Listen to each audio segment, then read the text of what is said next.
Toutes et à tous. Alors, j'ai regardé le calendrier, on est à la mi-mars, je crois qu'on est exactement le 15. C'est pas tout à fait le printemps, comme vous avez vu, par la température un peu fraîche. Alors, le ciel est bleu, mais il y a du soleil, pas tout à l'heure. Mais le printemps, c'est dans 5 jours, ce sera le jeudi 20 mars, mais c'est déjà le printemps depuis hier, le printemps des poètes, qui a commencé donc hier et pour 15 jours jusqu'au 31 mars. Et le thème de cette année, parce qu'il y a un thème tous les ans, c'est la poésie, point, volcanique. Alors on va essayer d'être à la hauteur des coulées de lave, des éruptions, etc. Et d'où l'idée de parler aujourd'hui de poésie, mais aussi de musique, puisque la plume et la lyre, on a ici un magnifique oiseau lyre qui s'affiche sur l'écran, sont indissociables. Alors l'idée et l'organisation de la journée reviennent à Julie Jean-Baptiste, membre de notre nouveau conseil d'administration, et particulièrement intéressée par le sujet, puisqu'elle est elle-même musicienne, et qu'elle a publié 4 poèmes inédits de Maupassant dans le dernier numéro de nos cahiers, les cahiers 44, qui sont à votre disposition pendant la pause dans le fond de la salle, où vous trouverez également les volumes antérieurs, la trilogie Flaubert qu'on a publiée au moment du bicentenaire, et puis, j'ai ressorti un très ancien numéro, le numéro 20, alors que nous en sommes au numéro 44, qui date de 2007, qui est affiché au prix de 12 €, mais aujourd'hui ce sera 5 € pour les amateurs, voilà. Les soldes de printemps, et où vous retrouverez, donc qui est consacré à Maupassant et la musique, où vous retrouverez des articles de Catherine Botrel et Elisabeth Imbert, que vous allez entendre aujourd'hui, qui sont parmi nous, et aussi de Janine Vieuxtemps, qui était à l'époque propriétaire de la Guillette, donc la maison de Maupassant à Étretat, comme vous le savez, et qui avait donné un concert de piano, donc de la musique, autour de Maupassant, au Conservatoire de Rouen, où avait eu lieu cette journée. Certains d'entre vous s'en souviennent probablement. Dernier petit point, on est filmé. Alors, pas vous, rassurez-vous, les intervenants, par Swann Barbier, qui est le fils d'Elisabeth Imbert. C'est la première fois que ça nous arrive. Nous sommes évidemment ravis d'être mis en ligne ensuite sur notre chaîne YouTube, parce que nous avons une chaîne YouTube, vous avez dit Flaubert et Maupassant, oui, un compte Facebook et une chaîne YouTube. Depuis 2018, je ne me souviens plus de la date, nous avons déjà 7 vidéos en ligne, donc nous allons en avoir plusieurs qui vont s'occuper. Nous avons 48 abonnés, mais juste après cette séance, je crois que le chiffre va exploser. Et nous totalisons avant-hier 1994 vues pour nos 7 vidéos. Voilà. Donc c'est un début. Alors, on n'atteint pas encore les records des grandes chanteurs et chanteuses. Mais voilà, voilà ce que je voulais vous dire. Et j'ai le plaisir de céder la parole à Julie qui va vous parler de cette journée. Bien. Bonjour à tous et à toutes. Et je vous remercie d'être présents aujourd'hui. Il s'agit de la première journée d'études que j'organise et je suis très heureuse de le faire avec les amis de Flaubert et de Maupassant, une association qui me tient à cœur. Et avant de commencer, j'aimerais dédier cette journée aux personnes qui m'ont inspirée et soutenue en fait dans les recherches qui concernent ce sujet. Ma directrice de mémoire, Marianne Bury, mon professeur de musique, Priyanti Edrian, Louis Forestier également, car c'est celui qui a initié la recherche sur la poésie chez Maupassant, et Yvan Leclerc, qui a en partie continué cette recherche, et aussi pour toute sa bienveillance durant toute l'organisation de cette journée. Et je tiens également à remercier les membres du CA, des amis de Flaubert et de Maupassant, et à leur dire que c'est un vrai plaisir de travailler avec eux. Et pour finir, je voudrais remercier ma directrice actuelle qui me soutient toujours dans tous mes projets et mes recherches, Claudine Leblond. Alors, Yvan a déjà expliqué un petit peu d'où venait mon intérêt pour ce sujet. Donc, effectivement, c'est lié au fait que je suis moi-même musicienne et pas musicologue, je le précise. Et c'est aussi lié en fait à ma première lecture des récits de voyage de Maupassant. Quand je les avais lus la première fois, ce qui m'avait marqué, c'était le caractère poétique de ces textes. Et j'aimerais commencer donc, cette journée avec cette phrase très connue de Baudelaire. Quel est celui de nous qui n'a pas, dans ses jours d'ambition, rêvé le miracle d'une prose poétique, musicale, sans rythme et sans rime, assez souple et assez heurtée pour s'adapter aux mouvements lyriques de l'âme, aux ondulations de la rêverie, aux soubresauts de la conscience. Alors, le but de cette journée n'est pas forcément de démontrer que ce rêve s'est réalisé chez nos deux auteurs, mais j'aimerais qu'on interroge ce rêve baudelairien qui consiste à relier la musique, la poésie et la prose chez nos deux auteurs. Alors, juste quelques mots sur la journée qui effectivement s'inscrit dans le cadre du Printemps des Poètes, et j'ose dire que dans le cadre de ce Printemps des Poètes, on va pouvoir célébrer deux poètes que sont Maupassant et Flaubert. Et si vous regardez notre programme, nous avons une équité parfaite entre nos auteurs, Flaubert et Maupassant. Et j'avais beaucoup réfléchi à la manière d'avancer, et je voulais pas faire de séparation entre eux.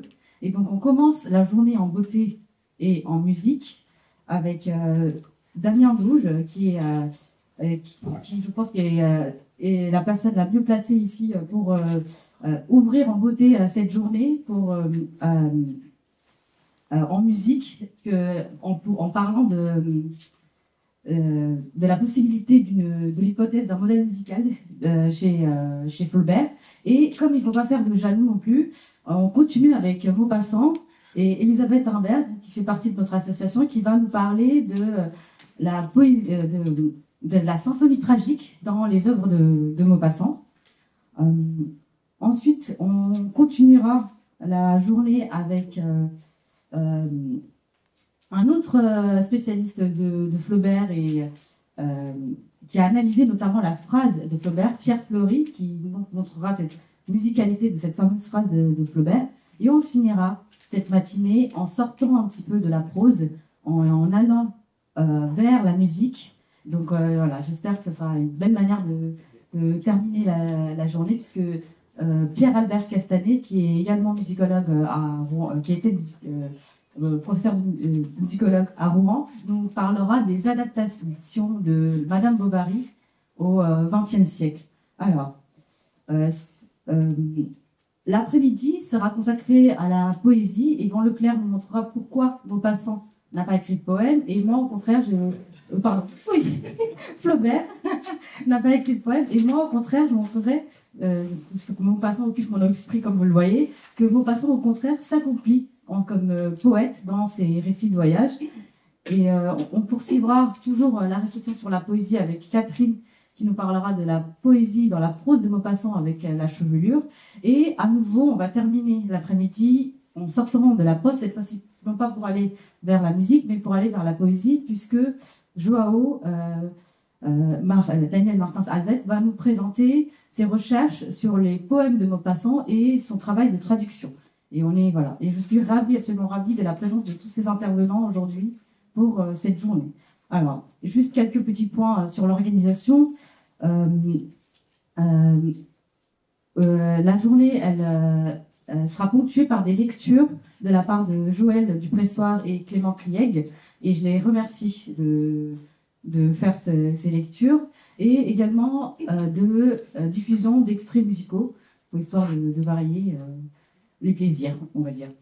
Nous avons également plusieurs présidents qui vont vous présenter les différents intervenants. Donc moi, je vous présenterai les deux intervenants que voici. Ensuite, Guy Lemonnier vous présentera Pierre Fleury et Pierre-Albert Castanet. Et Elisabeth Imbert nous présentera Yvan et moi. Et enfin, pour terminer, c'est Yvan. Oui, c'est Yvan qui présente les deux derniers intervenants. Alors, les interventions vont durer 25 minutes avec 5 minutes de questions en incluant la lecture et les diffusions.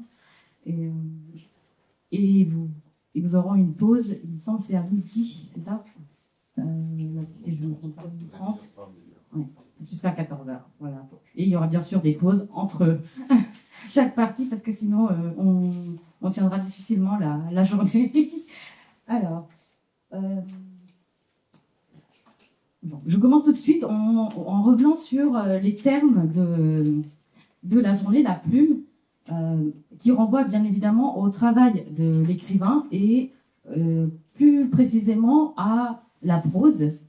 Et a priori, cette plume, elle semble en contradiction avec la lyre.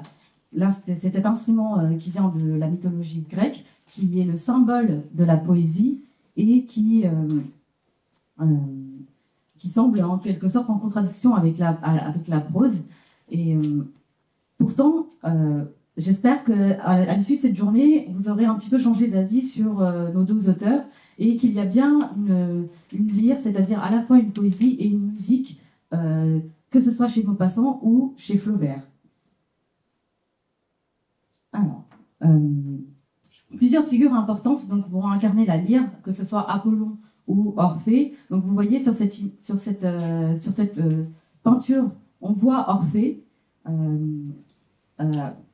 après sa mort. Et en fait, selon le mythe, il continuerait de chanter en ayant, malgré sa tête découpée. Donc je trouve que c'est un beau symbole de montrer un petit peu comment la poésie, elle va transcender la mort. Alors, passons tout de suite dans le vif du sujet, c'est-à-dire la musique et chez Flaubert et Maupassant. Alors au départ, je me suis dit comment je vais relier la lyre avec Flaubert, ça va être assez compliqué. Et là, j'ai eu une sorte d'illumination en pensant à Salammbô, puisque Salammbô, elle apparaît avec sa lyre, et puis on a aussi tous ces prêtres qui l'accompagnent de musique, et elle-même, elle chante. Et je trouvais aussi que cette œuvre était assez intéressante pour penser la relation entre la poésie et entre la musique et Flaubert, puisque en fait, à la suite de Salammbô, il y aura tout un ensemble de commentaires, que ce soit de la part de ses contemporains ou des critiques, qui voient dans cette œuvre une sorte d'accomplissement musical. Donc c'est le cas notamment de Maupassant qui déclare « Est-ce là un roman? N'est-ce pas plutôt une sorte d'opéra en prose ?» Alors bien entendu, c'est un avis qui est contesté à la fois de la part de ses contemporains et par la critique. Le fait qu'on puisse traduire comme ça la musique à travers la prose, la musique n'est pas en fait totalement absente chez Flaubert, c'est même l'inverse, puisque il côtoie des musiciens, et d'ailleurs je prends l'exemple de Salammbô qui va donner lieu à des discussions avec Berlioz, entre Flaubert et Berlioz. Alors, je ne vous sais pas tous les liens qui vont s'établir entre Flaubert et les compositeurs. Il est aussi amateur de musique, il en écoute beaucoup. Et en réalité, la recherche autour de Flaubert et la musique, elle est très dynamique et actuelle. Pour vous citer quelques exemples, vous avez par exemple toutes les mises en musique des œuvres de Flaubert que vous pouvez trouver sur le site de Flaubert, sur le site Flaubert, qui ont été mis en musique par Marie et Damien Dauge. Et d'ailleurs, je vous invite à aller regarder ce site parce que vous trouverez des éléments assez intéressants, notamment par exemple des mises en musique des correspondances de Flaubert. Moi, je trouvais ça assez... Et le thème même de la musique chez Flaubert est quelque chose qui est assez étudié récemment. Vous avez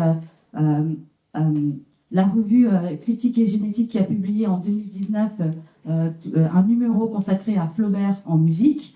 Et vous avez également ce très bel ouvrage sur Berlioz, Flaubert, à travers le thème de l'Orient, qui consacre aussi plusieurs réflexions en fait, sur ce rapport entre Flaubert et la musique. La musique chez Flaubert, elle suscite aussi un intérêt particulier, puisqu'on peut penser notamment à la fameuse phrase de Flaubert et à tout le potentiel musical de la phrase de Flaubert à travers cette pratique du gueuloir et de la lecture à voix haute. Et c'est précisément le travail de Pierre Fleury de mettre en avant cet aspect-là, notamment. Et il y a aussi un article qu'il a publié que j'aime beaucoup, c'est sur la relation qu'il a fait entre Flaubert et un trompettiste, Jérémy Lecomte, qui en fait joue les phrases prononcées aux trompettes. Mais je pense qu'il en parlera mieux que moi si jamais vous avez des questions à ce propos à lui poser.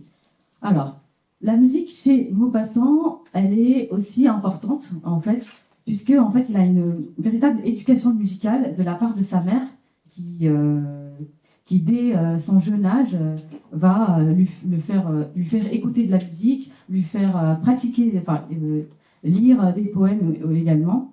Maupassant aussi va à l'opéra, donc c'est pas quelqu'un qui se désintéresse totalement de la musique. Et on a souvent parlé de sa capacité d'écoute et sa capacité à apprécier la musique. En réalité, il y a une sorte de désaccord pour savoir si Maupassant est plutôt mélophobe ou plutôt mélomane, puisque lui-même va déclarer « Moi, musicien, j'ai horreur de la musique ». Mais justement, Jeanine Vieuxtemps, que Yvan a mentionné tout à l'heure, dit que c'est un lieu commun qui veut qu'on considère Maupassant comme quelqu'un qui n'aime pas la musique, puisqu'en fait, la musique va être très présente dans toute son œuvre. Et c'est bien la raison pour laquelle, je l'avais dit dans le mot. Chez les amis de Flaubert et de Maupassant, ils ont consacré un numéro à Maupassant et la musique, dans lequel Catherine Botrel et Elisabeth Humbert notamment ont participé pour montrer la présence de la musique dans la prose de Maupassant. Alors, si on prend la poésie, c'est surtout de Maupassant dont on va parler, puisque c'est celui qui va publier des poèmes. Donc, il publie un recueil de poésie nommé Des Vers, qui paraît à peu près au même moment que Boule de Suif. Et c'est un recueil qui a un bon accueil, notamment de la part de Zola, qui admire dans ce recueil l'originalité et le renouveau poétique. Donc il dit « Si notre poésie doit se renouveler, elle se renouvellera ainsi ». Et effectivement, dans cette œuvre, Maupassant en fait présente une poésie assez neuve, puisque c'est une poésie qu'on peut qualifier de prosaïque, c'est-à-dire, je vous explique, ce sont des poèmes en vers, mais parfois ça va être des récits, parfois ça va être des conversations mises en vers. Donc c'est assez nouveau pour cette époque. Et ce recueil-là a été réédité par Emmanuel Vincent, qui en fait c'est l'édition la plus complète des vers et autres poèmes, qui contient l'ensemble des poèmes connus à cette époque de Maupassant, avec une chronologie poétique. Et quand on regarde la chronologie poétique, on voit très bien à quel point en fait la poésie a occupé Maupassant tout au long de sa vie.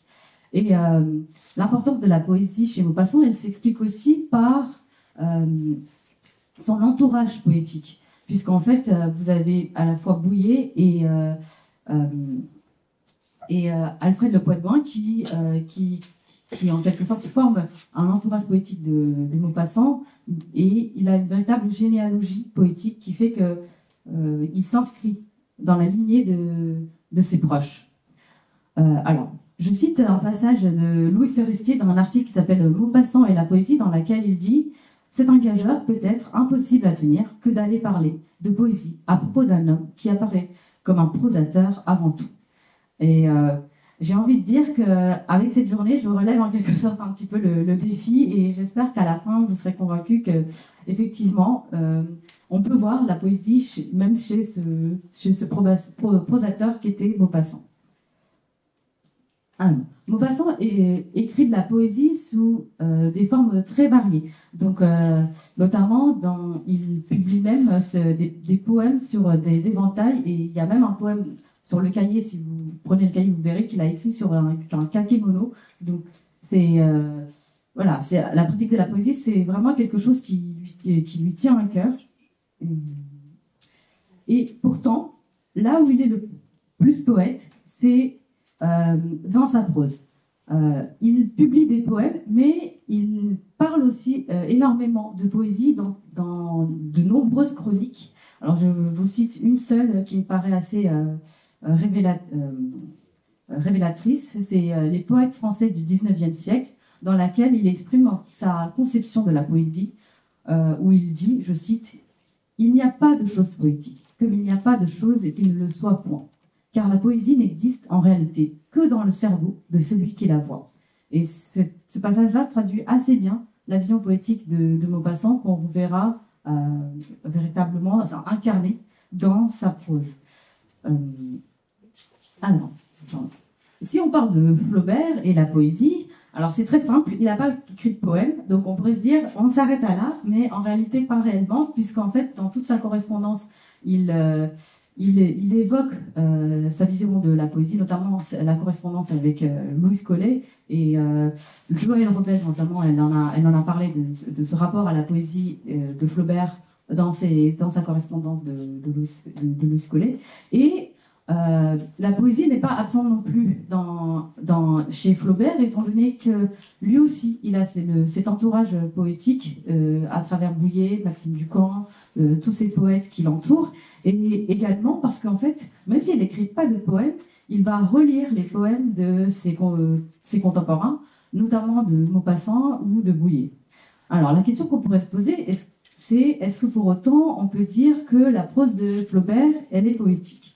Il y a très peu d'études qui vont dans le sens, mais j'en ai quand même trouvé une que j'ai trouvée très intéressante dans l'ouvrage que je vous ai montré sur Berlioz et Flaubert, où Bertrand Marchal reprend une expression de Flaubert qui parle de poésie orientale.